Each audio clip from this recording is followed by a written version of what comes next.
Farakka bridge. গুগলের কাছে information নেই, বাট এটা খোলা আছে। এটা এই শিলিগুড়ির দিক থেকে কলকাতার যাওয়াগামী যত গাড়ি আছে সব এই নিউ ব্রিজ দিয়েই পাঠানো হচ্ছে। গুগলে দেখাচ্ছিলাম, এখানে রোড ক্লোজার দেখাচ্ছিল, এখন এই যে রোড ক্লোজার দেখিয়ে যাচ্ছে। গুগল কনফিউজ, গুগলের কাছে ইনফরমেশন নেই, বাট নিউ ব্রিজ খুলে দেওয়া হয়েছে।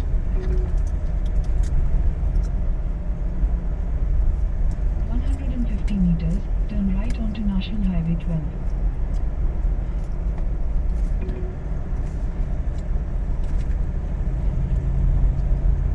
গুগল ম্যাপে এখানে অস্তিত্বই নেই এই নিউ ব্রিজের এখন অবধি।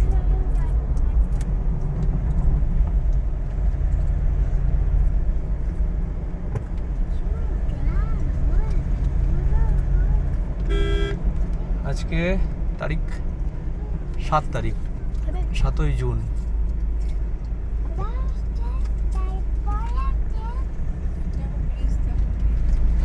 ওই তো আসার সময় আমরা ওই দিকটা থেকে, ওই যে এটা ফারাক্কা ব্রিজ বাবা, ওই ব্রিজটা দিয়ে, ওটা দিয়ে যাচ্ছে, পুরনো ব্রিজ দিয়ে হচ্ছে টুয়ার্ডস উত্তরবঙ্গের দিকে যাচ্ছে, আর নতুন ব্রিজ দিয়ে উত্তরবঙ্গ থেকে দক্ষিণবঙ্গের দিকে আসছে।